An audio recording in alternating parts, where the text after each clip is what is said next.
Bonsoir à tous, vous êtes sur RTI 1. Voyons tout de suite à ce qui fait l'actualité ce lundi 24 mai. Côte d'Ivoire, Niger, deux pays frères qui restent soudés en dépit de tout malentendu. Les délégations ministérielles des deux pays se sont rencontrées après les incidents qui ont coûté la vie à un Nigérien la semaine dernière en terre ivoirienne. Les familles du disparu et des blessés ont reçu soutien et appui. La région du Moronou s'est vue dotée d'infrastructures sociales et communautaires de base. Des châteaux d'eau, notamment, viennent mettre fin à la question de l'accès à l'eau potable. Le gouvernement ivoirien est engagé dans un vaste programme national hydraulique. Il concerne 186 localités reparties en 29 régions. Le Comité national de lutte contre la contrefaçon sensibilise sur la contrefaçon des médicaments, un phénomène qui porte atteinte à l'intégrité physique des populations. Il fait perdre au secteur pharmaceutique entre 40 à 50 milliards de francs CFA de recettes par an. Et puis la Covid-19 qui a coûté la vie à quelques 115 000 professionnels de la santé dans le monde.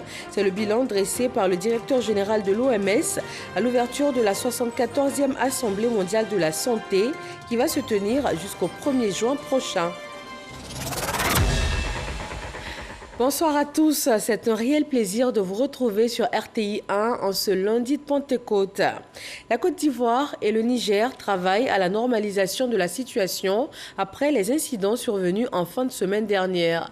La ministre d'État, ministre des Affaires étrangères, de l'intégration africaine et de la diaspora a rencontré une délégation ministérielle nigérienne. Après les échanges sur ces incidents qui ont causé un mort et d'importants dégâts matériels suite à un fake news, les familles touchées ont été visitées. Issa Chonanyeo. Le mercredi 19 et le jeudi 20 mai dernier, les Nigériens vivant dans les communes d'Abobo, Adjamé et Yopougon ont été pris à partie par une foule incontrôlée. Ce, suite à un fake news sur les réseaux sociaux montrant une prétendue maltraitance d'Ivoiriens au Niger. 3 jours après les incidents, l'heure est à la compassion et au pardon.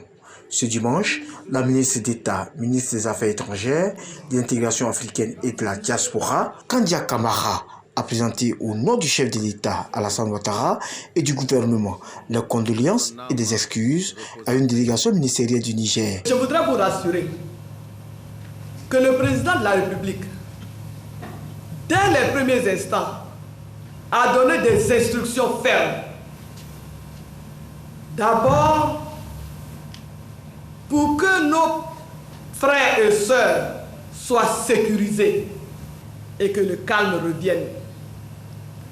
Il a demandé que des enquêtes soient diligentées immédiatement afin que les auteurs soient appréhendés et traduits devant les tribunaux. Ce qui a commencé. Fort heureusement, la personne qui est à la base de cet événement malheureux a été appréhendée, condamnée déjà à 5 ans de prison ferme et au paiement de 2 millions de francs CFA. En retour, le chef de la délégation nigérienne a traduit la reconnaissance de son président de la République à son homologue ivoirien. Nous sommes extrêmement reconnaissants à toutes les autorités.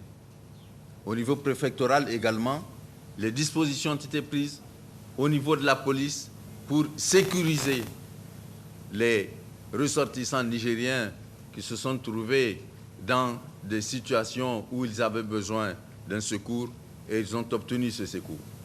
Merci, Madame la ministre d'État. Transmettez vraiment toute notre reconnaissance aux Ivoiriens, au président de la République, au Premier ministre, au gouvernement et à l'ensemble du peuple ivoirien. Après les échanges à la mairie d'Abobo, les deux délégations ont fait le tour des familles des victimes et les lieux des échauffourées.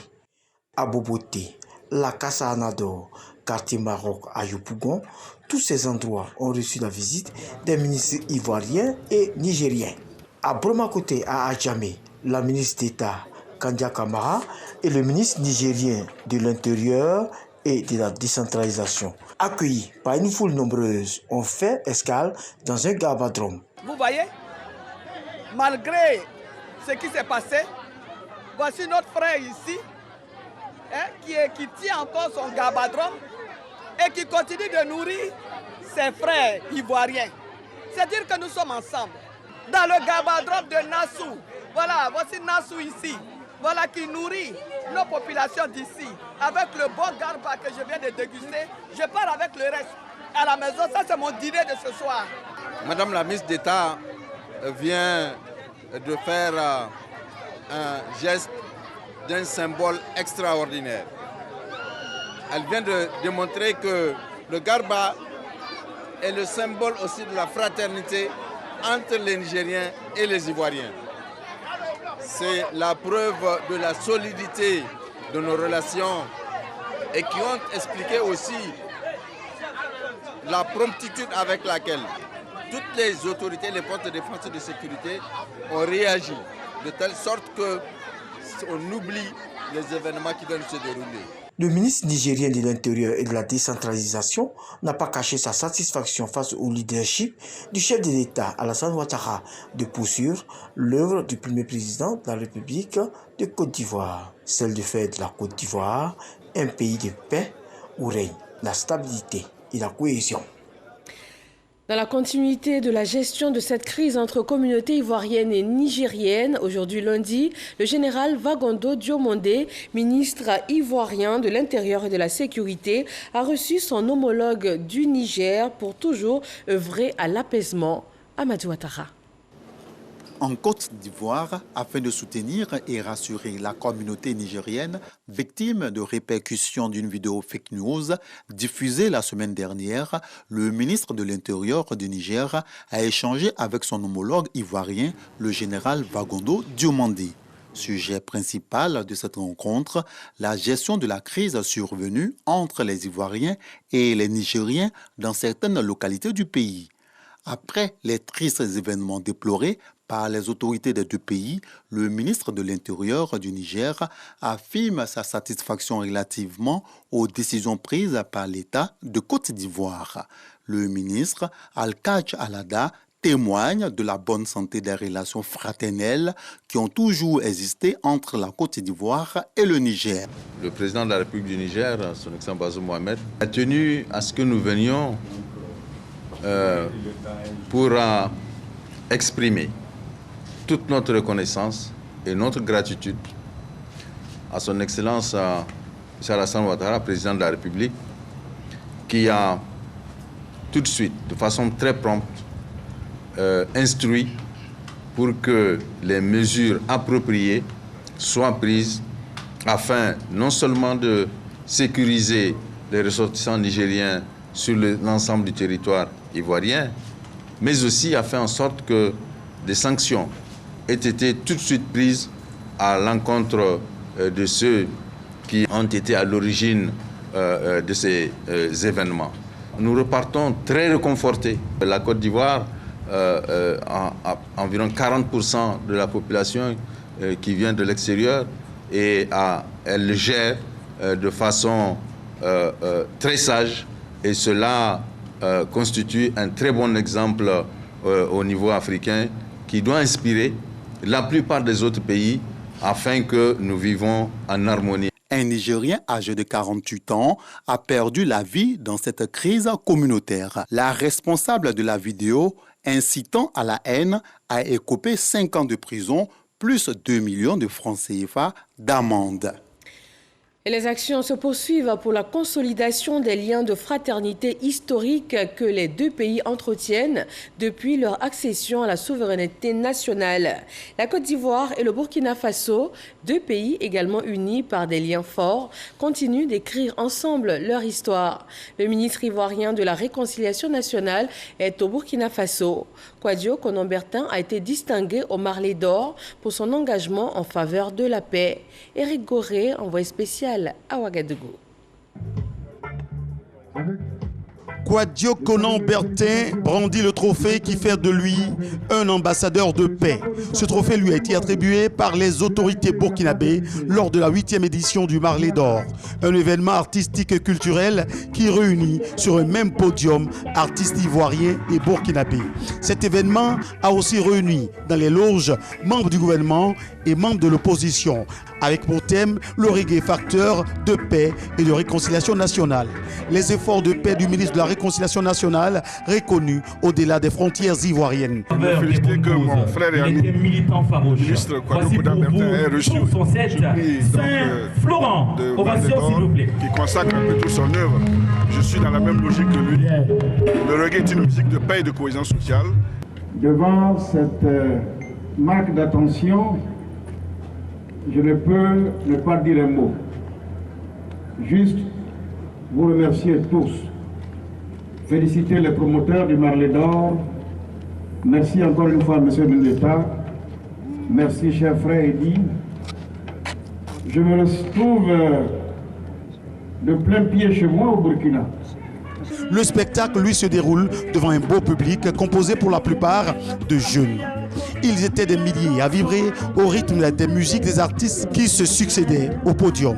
Le vivre ensemble, l'union et la cohésion nationale étaient les maîtres mots.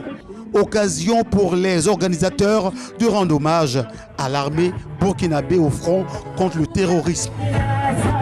Au cours de cette nuit culturelle et artistique, plusieurs artistes, chanteurs et musiciens ont été distingués, dont l'Ivoirien Ahmed Faras.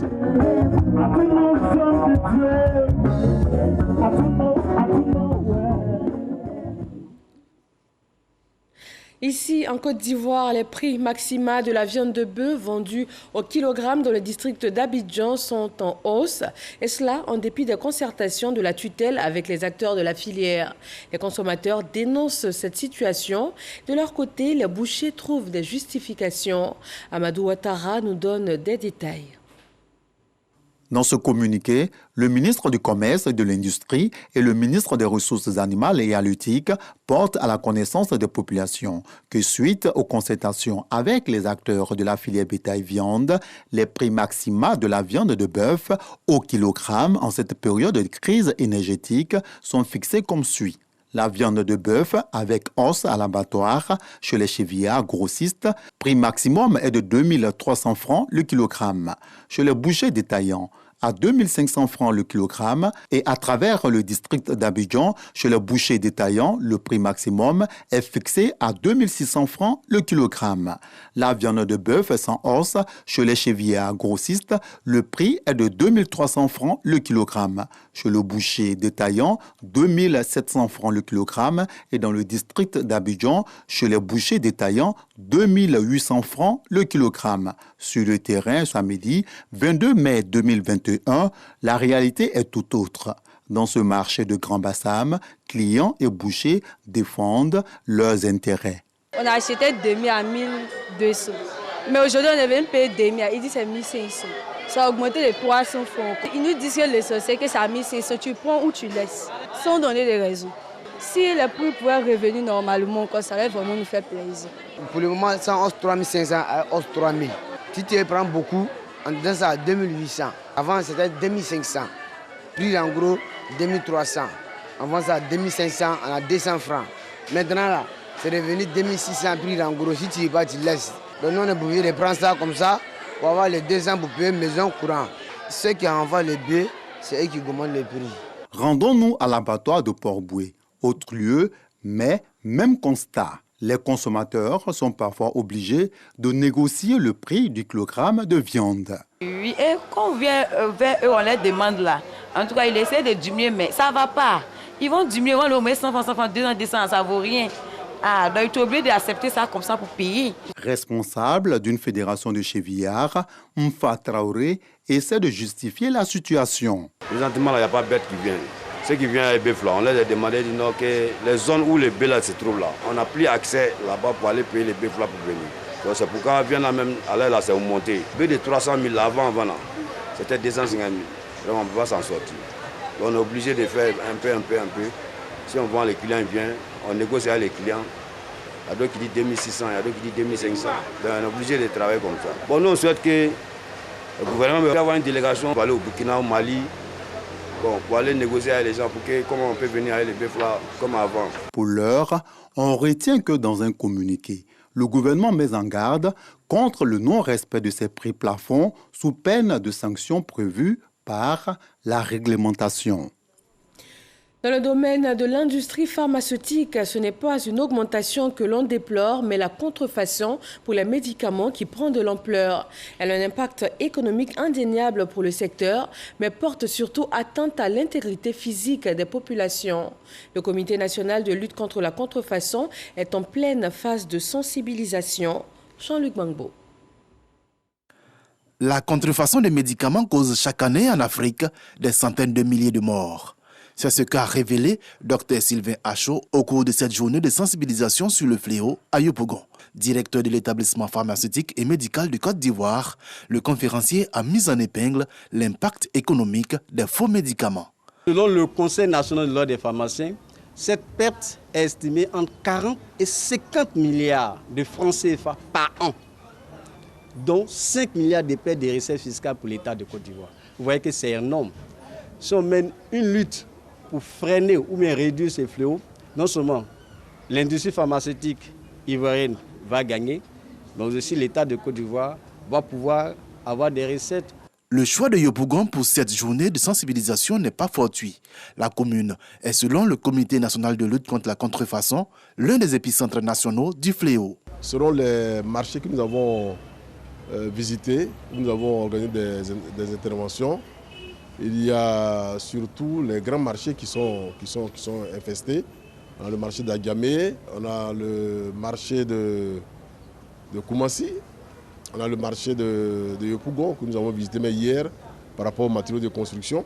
Il y a l'Organisation mondiale des douanes qui a fait un contrôle dans tous les ports de l'Afrique de l'Ouest. Et le constat qui a été fait est alarmant. Il s'est trouvé que 8 conteneurs de marchandises importées sur 10 sont du faux. Le Comité national de lutte est bien conscient des difficultés qu'il y a à enrayer définitivement la contrefaçon, un commerce lucratif qui se nourrit à la sève de la pauvreté et de la corruption. La contrefaçon des médicaments rapporterait entre 75 millions et 200 millions de dollars à ses auteurs. Le président du Conseil économique, social, environnemental et culturel CESEC, Eugène Aka Awele, s'est rendu dans les locaux de la médiature de la République. Il a échangé avec le président de l'institution, Adama Tungara. Ensemble, ils ont décidé d'établir un cadre de travail plus collaboratif. Et le médiateur de la République qui vient d'installer dans les régions du Bafing, du Béré et du Haut-Dougou un nouveau médiateur délégué. La mission reste la même, la consolidation de la paix. Mamadou Kwasi. Le contact avec la population.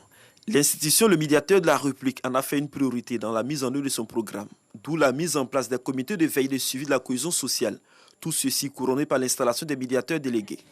Le district du Woroba voit l'arrivée d'un nouveau responsable des régions du Béré, du Bafing et du Worodougou. C'est une responsabilité lourde.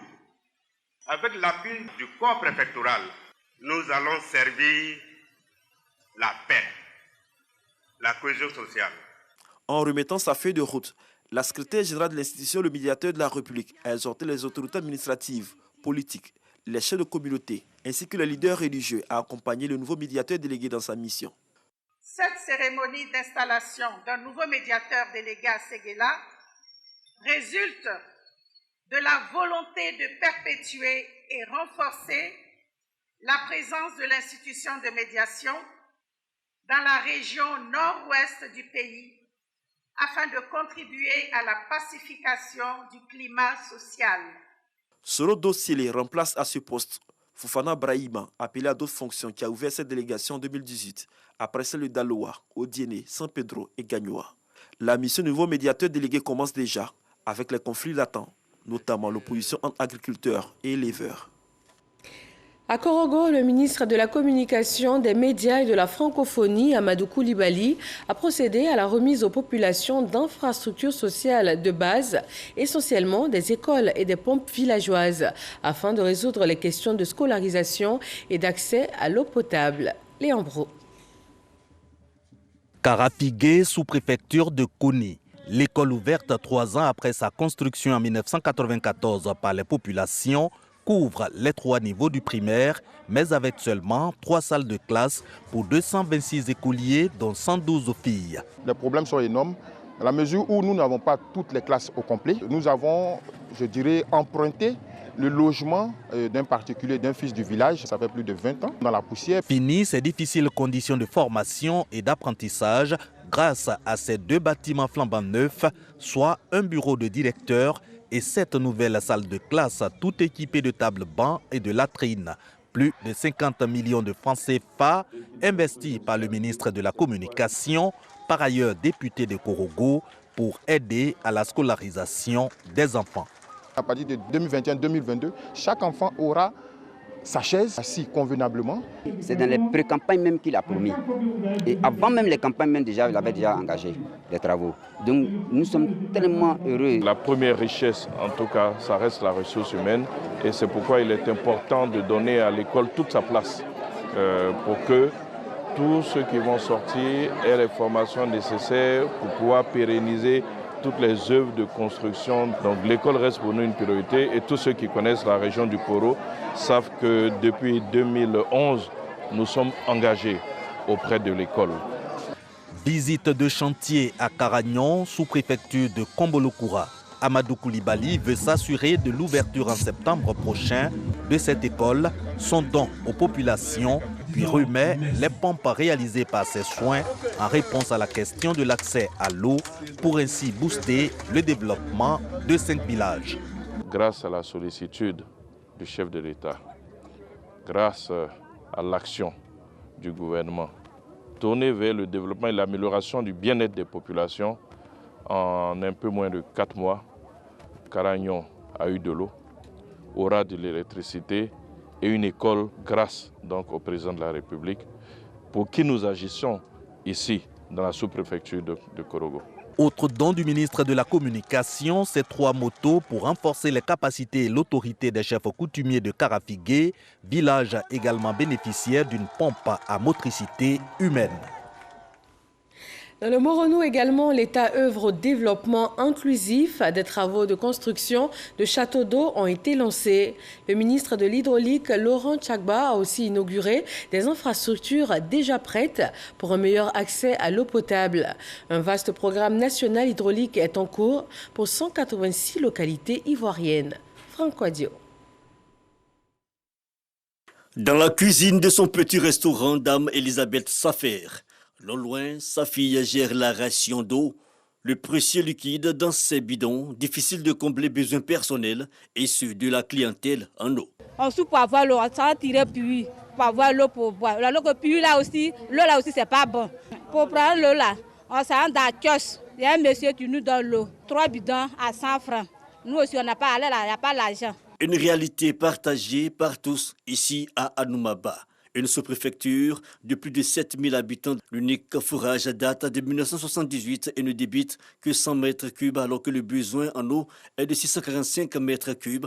Un déficit de 80%, d'où l'importance de l'activité du jour. Le ministre de l'Hydraulique, Laurent Tchagba, accompagné des forces vives et cadres de la région dont l'inspecteur général d'État, Wandoli Théophile, lance les travaux de construction du futur château d'eau.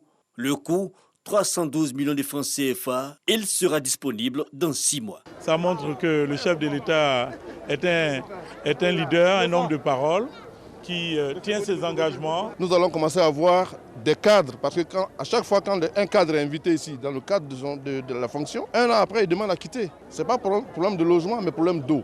Au nom de toute la population, je dis merci au président de la République qui a bien voulu que ça se fasse. Ambiance similaire la veille à Abongwa, dans la sous-préfecture de Kotobi, département d'Ara. Des travaux d'équipement, d'infrastructures et d'extension du réseau d'eau sont lancés dans une autre localité, à Siakomassi, dans le département de Bongwanou. Un système hydraulique urbain est inauguré. était une tournée pour répondre à l'appel et je dirais à l'attente des populations au passage du président de la République lors de sa visite d'État. Le Moronou a fait des doléances et les doléances de la population, le numéro 1 c'est de l'eau potable. Et donc nous avons engagé un certain nombre de travaux. Nous sommes venus pour l'inauguration, pour mettre ces infrastructures à la disposition des populations. Première bénéficiaire, les populations manifestent leur reconnaissance au chef de l'État. L'eau est source de vie.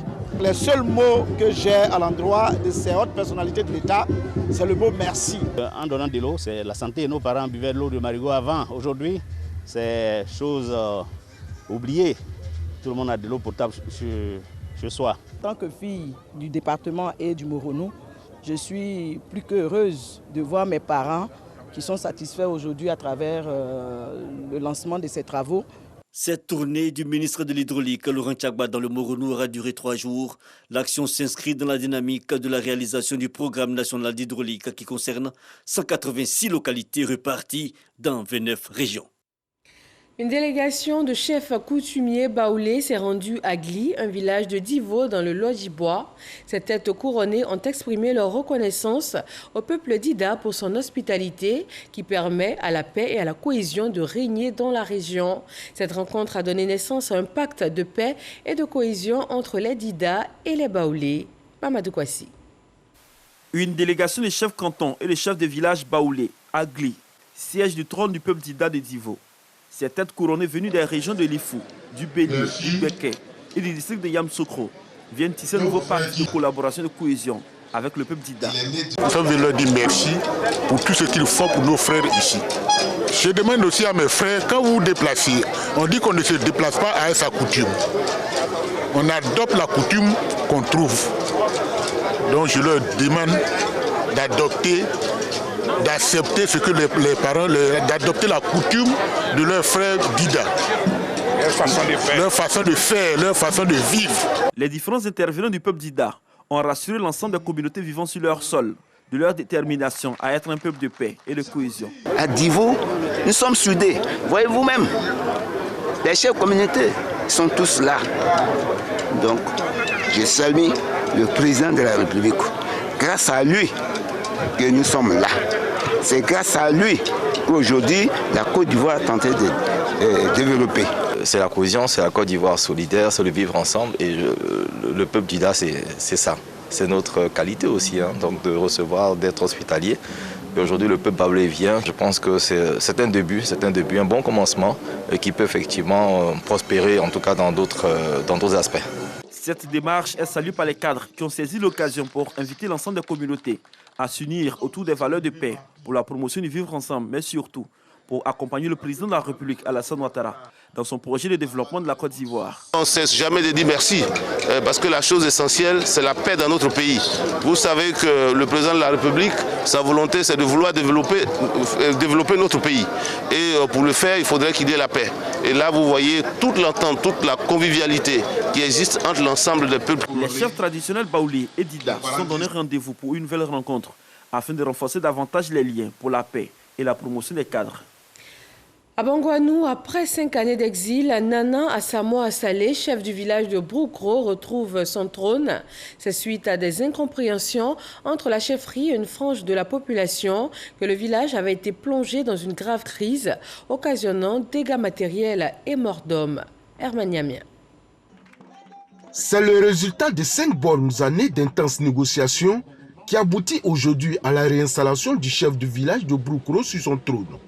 En effet, suite à des incompréhensions entre la chefferie et une frange de la population, le village de Broukro, village de la commune de Bangouanou, a sombré dans un conflit qui a entraîné d'énormes dégâts matériels et des pertes en vie humaine. Des jeunes du village s'en sont pris au chef et ont incendié sa maison. Ils ont également incendié la maison du chef de terre, ce qui a entraîné donc un exil de nos autorités coutumières. Quelle joie pour la population, surtout pour les chefs traditionnels, les élus et cadres qui ont contribué fortement à ce dénouement heureux de cette crise qui a créé la division entre tous les fils et filles de ce village. C'est une cérémonie salutaire.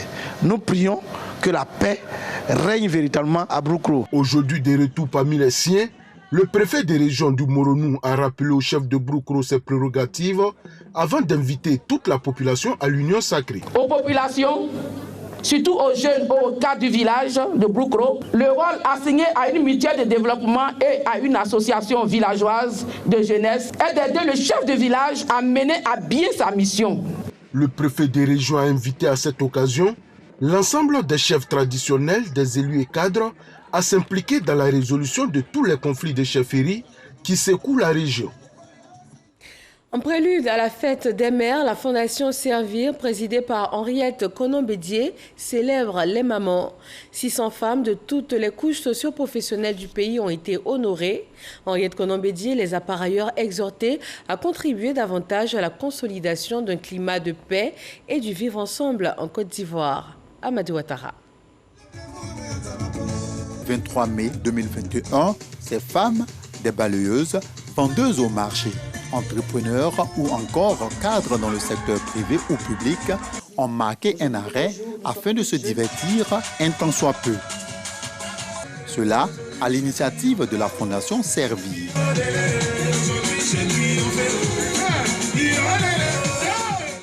Ces mères sont venues de tout le district autonome d'Abidjan. Elles ont reçu des complets de pagne. Les heureuses gagnantes des concours de danse et de la plus belle maman sont réparties avec des enveloppes. C'est vraiment content faire des mères. Et c'est ma première fois pour avoir un complet. Aimer est le plus beau verbe du monde. On n'a qu'à s'aimer, c'est l'amour, vivre ensemble. La présidente de la Fondation Servir, Henriette Konon-Bédié, a prôné la cohésion entre les populations en Côte d'Ivoire. Ce qui est important, c'est la tendresse, c'est l'amour et puis surtout la sagesse. Et qu'il y a plus d'un demi-siècle de vie conjugale, c'est ce conseil qu'elle nous a donné. La fête des mères, qui est un symbole. J'ai été très contente de les revoir toutes joyeuses. Que le Seigneur, le Tout-Puissant, nous donne la santé surtout. Tenue dans la commune de Cocody, cette célébration par anticipation de la fête des mères a mobilisé au moins 600 femmes.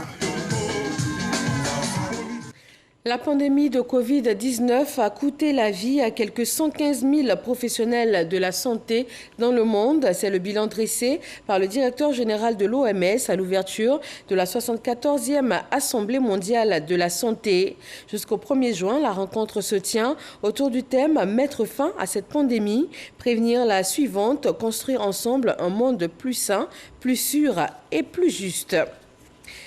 Au Mali, le Premier ministre de transition, Mokhtar Ouané, a indiqué, après avoir été amené lundi sous contrainte par des soldats chez le président, après notamment la nomination d'un nouveau gouvernement qui semble avoir mécontenté les colonels auteurs du coup d'État de 2020. Et nous reviendrons sur cette information. Quelles sont les innovations dans le domaine des transports pour réduire les accidents sur nos routes? Quelle est la mission assignée à la commission spéciale de retrait et de suspension des permis de conduire? Et quelles sont les actions menées par la police spéciale de sécurité routière? Pour répondre à toutes ces questions, retrouvez Delphine Blas dans la Côte d'Ivoire en marche, spéciale circulation routière. C'est tout juste après ce journal. Merci donc de toujours vous informer sur RTI 1. Marine Cognan vous donne rendez-vous à 23h pour d'autres informations. Bonsoir.